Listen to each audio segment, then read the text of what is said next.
Sardar Patel private ITI के online classes में आपका स्वागत है।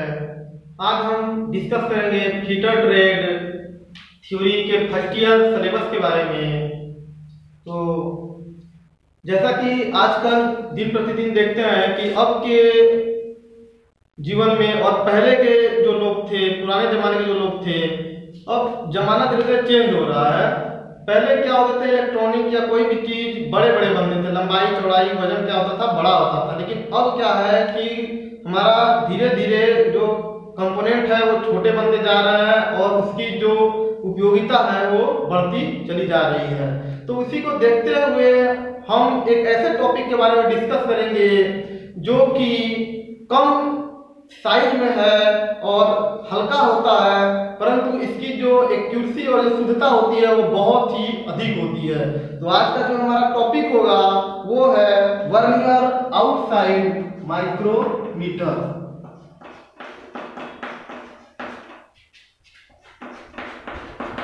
Vernier outside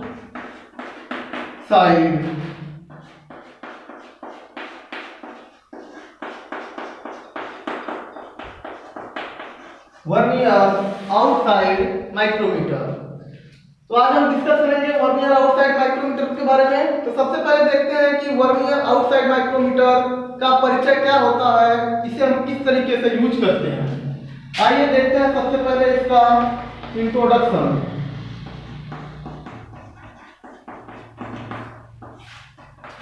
vernier outside micrometer, जैसा कि यहाँ पे देख रहे हैं कि माइक्रोमीटर, माइक्रो क्या होता है, ये सूक्ष्म को ही हम माइक्रो बोलते हैं। जैसा कि नाम से विदित है माइक्रोमीटर, इसमें वर्नियर लगा हुआ है, इसमें एक स्केल और जुड़ जाता है, इसलिए और सूक्ष्म मापी हो जाता है।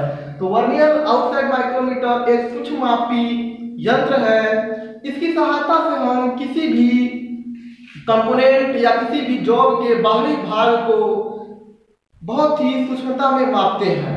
मीट्रिक प्रणाली में इसके माध्यम से हम 0.001 mm तथा ब्रिटिश प्रणाली में इसके द्वारा हम 0.0001 इंच की शुद्धता में मापते हैं या चेक करते हैं।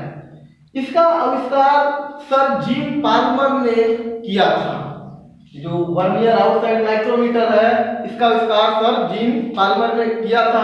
इसका यूज हम कहाँ करते हैं, किसी भी ऑब्जेक्ट या कंपोनेंट के बाहरी सीमा रेखा को मापने व चेक करने के लिए हम इसका यूज करते हैं। अब इसके बाद हम आगे देखते हैं कि इसके पार्ट्स क्या क्या होते हैं, देखने में किस तरीके से होता है। तो आइए आगे देखते हैं पार्ट्स।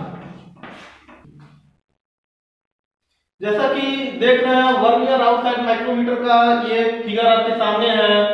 अब यहाँ पे पहला नंबर जो है, इस भाग को हम बोलते हैं रैचेट स्टॉप, रैचेट स्टॉप। और दूसरा नंबर ये वाला जो भाग होता है इसको हम बोलते हैं थिम्बल। और तीसरा नंबर जो भाग है इसको हम बोलते हैं बैरल या तो स्लीव या हब भी कभी कभी बोला जाता है। और चौथा नंबर है हमारा लॉक नट या लॉकिंग स्क्रू। पांचवा नंबर है स्पिंडल। और छठवां नंबर है हमारा एनवील।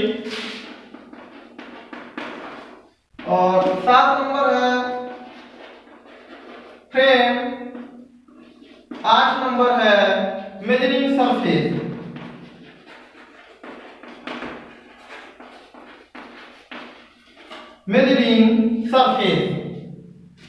अब इस चीज को हम यहाँ पे बड़ा करके शो कर रहे हैं। जैसे कि ये जो ए नंबर पार्टीशन है, इस ए वाले भाग को हम बोलते हैं, ये ए वाला जो है इसको हम बोलते हैं थिम्बल डिवीजन। Thimble division. जो बी है इसको हम बोलते हैं vernier scale. Vernier scale C number ये जो है इसको बोलते हैं डेटम लाइन, डेटम लाइन। और डी नंबर ये जो लाइन होता है ये होता है मेन डिवीजन,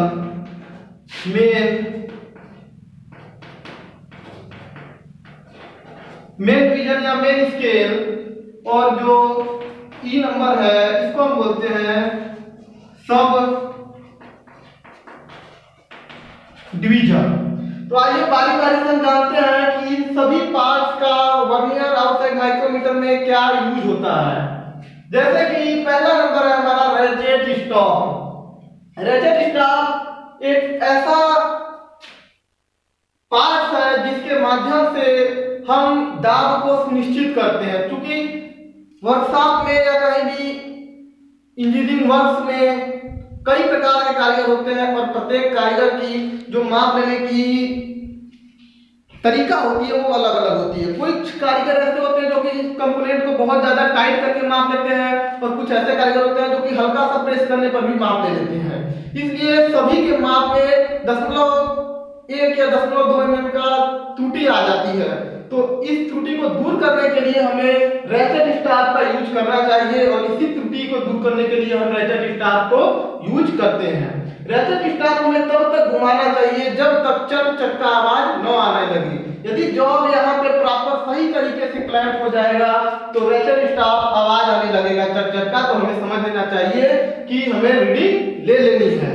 तो ये है हमारा पहला रेचेट स्टॉप। ये जनरली क्रोमियम स्टील से बना होता है। दूसरा नंबर है थिम्बल।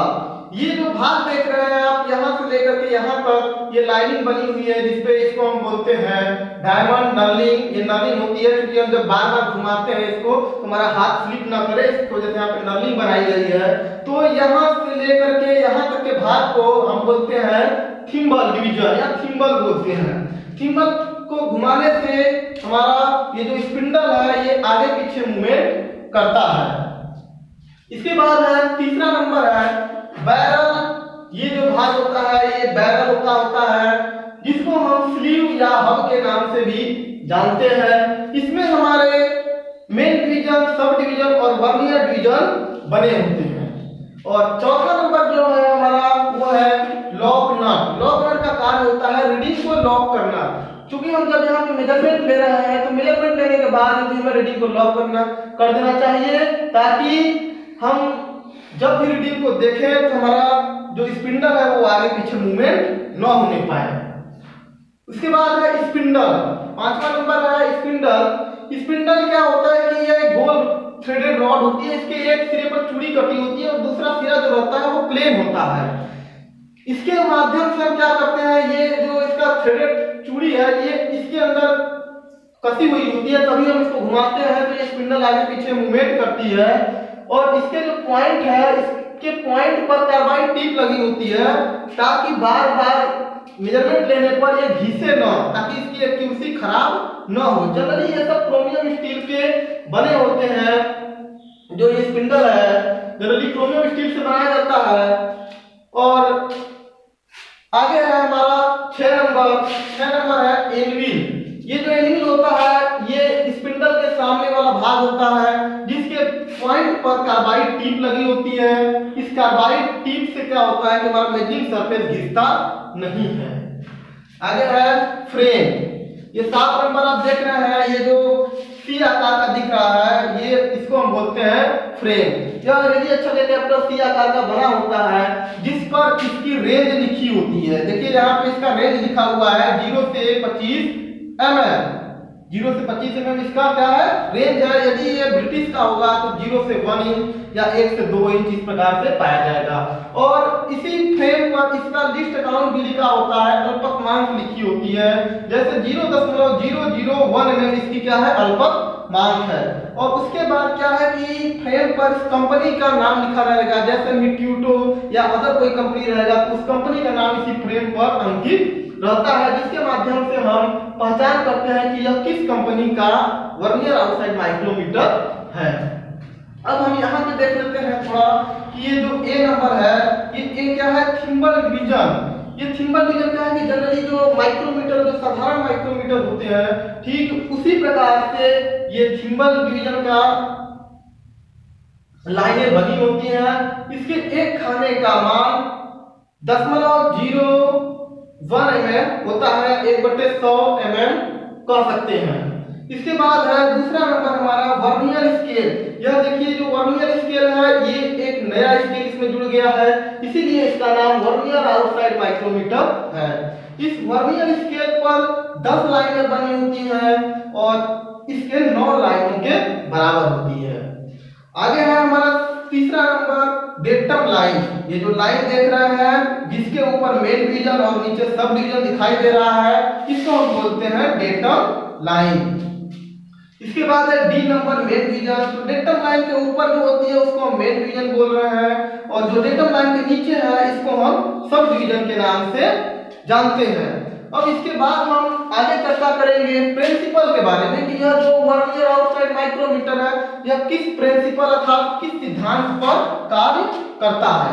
तो अगला है प्रिंसिपल। आगे है प्रिंसिपल। तो वर्नियर आउटसाइड जो माइक्रोमीटर होता है यह स्क्रू थ्रेड के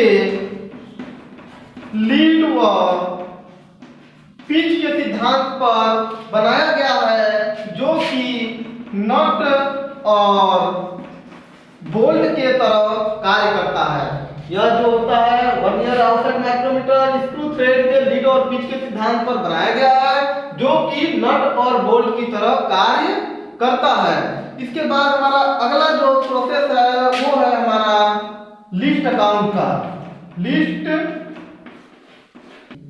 अगला है हमारा लिस्ट अकाउंट। अब हम जानेंगे कि ये जो वर्नियर आउटसाइड माइक्रोमीटर होता है, जैसा कि हम बताएं कि मीट्रिक प्रणाली में इसकी लिस्ट अकाउंट होती है 0.001 mm तथा ब्रिटिश प्रणाली में इसकी जो अल्पतमांक होती है वो 0.0001 इंच होती है। तो ये मीट्रिक प्रणाली में कितना होता है 0.001 mm और ब्रिटिश में 0.0001 इंच होता है। तो आइए हम देखते हैं कि इसका लिस्ट अकाउंट कैसे मीट्रिक प्रणाली में हमारा इतना पाया जाता है। तो इसके लिए हमें देखिए जो हमारा थिम्बल होता है, थिम्बल जो होता है हमारा, थिम्बल के एक भाग का मान जो होता है वो होता है 1/100। ये जो हमारा थिम्बल होता है इस प्रकार से इधर ऐसे ऐसे बना होता है, ये थिम्बल, ये हमारा क्या है थिम्बल है। तो थिम्बल के एक भाग का मान होता है 1/100 और इधर जो लाइनें बनी होती है इस प्रकार से जो लाइनें बनी होती है इसको हम बोलते हैं वर्नियर डिवीजन। तो थिम्बल के जो 9 भाग होते हैं, थिम्बल के 9 भाग वर्नियर के 10 भाग के बराबर होते हैं। अर्थात ये जो 0 से लेके इसमें जो लाइनें बनी होती है 10 को, इसके 9 खाने के इसके 10 खाने के बराबर होता है। तो इसको हम कह सकते हैं कि थिम्बल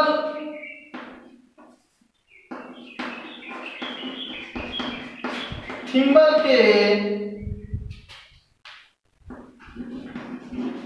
9 भाग बराबर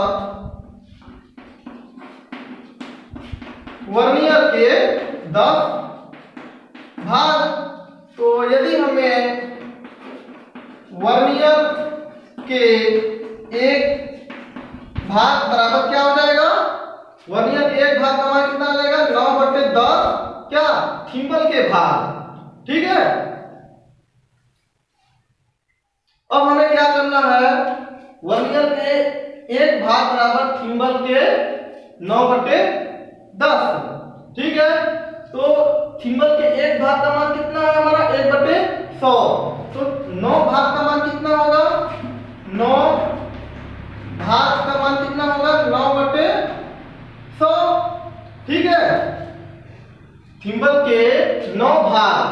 थिम्बल के 9 भाग कितना हो गया, 1 भाग का मान 1/100, तो 9 भाग का मान 9/100। तो यहाँ पे हो जाएगा देखिए 9/100, क्योंकि यहाँ पे दिया थिम्बल के 9 भाग, तो थिम्बल के 9 भाग 1 कितना हो जाएगा हमारा 100, 9/100। अब हम यहाँ पे देखते हैं लिस्ट काउंट बराबर क्या होता है कि थिम्बल के 1 भाग माइनस वर्नियर के 1 भाग। तो थिम्बल के 1 भाग का वैल्यू कितना है हमारा, थिम्बल के 1 भाग का वैल्यू है हमारा 1/100, 1/100। थिम्बल के 1 भाग का वैल्यू 1/100 माइनस वर्नियर के 1 भाग का वैल्यू कितना हो जाएगा 9 थिम्बल के, तो थिम्बल के 1 भाग माइनस वर्नियर के 1 भाग। तो हम यहाँ पे देख रहे हैं कि थिम्बल के 1 भाग का मान कितना है 1/100, वो वर्नियर के 1 भाग का मान 9/100, और ये जो 10 है ये इसके अपान में आएगा, तो ये भागे 10 हो जाएगा, इसलिए 9/100 कितने 1/10 बराबर 9/1000 हो जाएगा। तो 9/1000 हो गया, और हम यहाँ पे जब एलसीएम लेंगे तो आएगा हमारा 1000 एलसीएम, तो 100 दहा में 1000 10 माइनस ये 9 हो जाएगा बराबर 1/1000। जब हम इसको दशमलव में ले जाएंगे तो आएगा 0.001 mm। तो देखिए ये हमारा क्या आ गया least amount, vernier outside micrometer का लिस्ट अमाउंट कितना है 0.001। आइए एक बार फिर से देख लेते हैं कि थिम्बल के 1 भाग का मान 1/100 mm होता है। ये जो थिम्बल है इसके 1 खाने का वैल्यू हमारा जो होता है 1/100 mm, तो इसके 9 खाने का वैल्यू कितना होगा 9/100 mm। 1 खाने का वैल्यू कितना 9 खाने का वैल्यू क्योंकि 1/100 है, तो 9/1 हो जाएगा, तो बराबर 9/100 हो जाएगा, 9/100 हो गया। तो थिम्बल के जो 9 भाग होते हैं वो वर्नियर के 10 लाइन के बराबर होते हैं। इसके जो 9 लाइन होते हैं इसके 10 लाइन के क्या है बराबर होते हैं। तो थिम्बल के 9 भाग बराबर वर्नियर के 10 भाग। तो यदि हमें वर्नियर के 1 भाग का वैल्यू निकालना पड़ेगा तो हम क्या करेंगे कि 9 भाग का वैल्यू यहाँ पे लिखेंगे कि 9/100 हो गया।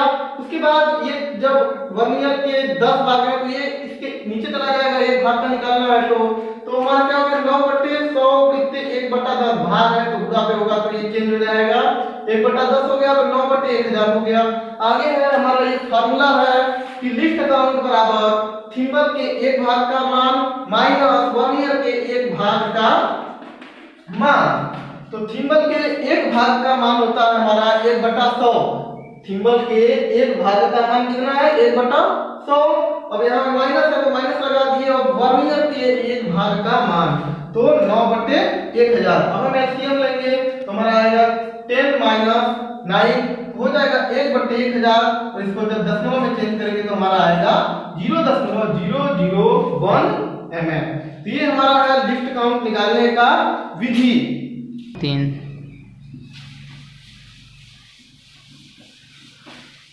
अब इसके आगे देखते हैं केयर एंड मेंटेनेंस।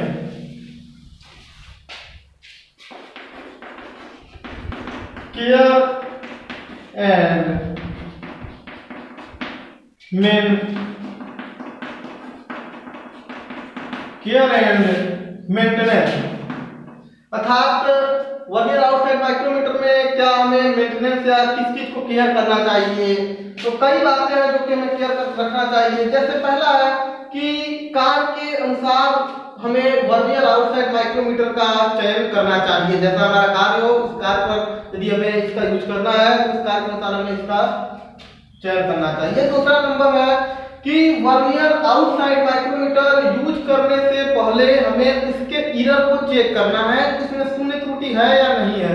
यदि माइक्रोमीटर सही है तो ठीक है, यदि शून्य त्रुटि है तो हमें उसे चेक कर देना है इसके पहले। आगे है कि जो भी हम जॉब को चेक कर रहे हैं, कोई भी जॉब है यदि इसको हम चेक कर रहे हैं तो इसमें जो बर लगा होता है उस बर को हमें अच्छे तरीके से साफ कर लेना चाहिए। और चौथा नंबर है हमारा माइक्रोमीटर का जब हम यूज करते हैं तो ऑलवेज रैचेट स्टाफ घुमा करके ही यूज करना चाहिए, न कि थिम्बल के माध्यम से। रैचेट स्टाफ जब तक चट चट का आवाज नहीं करता है तब तक हमें उसको घुमाते रहना चाहिए। और पांचवा नंबर है हमारा कि जब कार्य खत्म हो जाए, जब कार्य हो जाए हमारा, तो उसे कार्बन टेट्राक्लोराइड के माध्यम से साफ करके एक सुरक्षित स्थान पर रखना चाहिए। और मेजरिंग टूल्स को और जो प्रिसीजन इंस्ट्रूमेंट है और कटिंग इंस्ट्रूमेंट है, इन सभी टूल्सों को अलग अलग रखना चाहिए, जिससे कि हमारा मेजरिंग सरफेस खराब न हो। तो जनरली ये हमारा क्या होगा, केयर एंड मेंटेनेंस, जो कि आपको ध्यान रखना है। आगे हम आज के लिए बस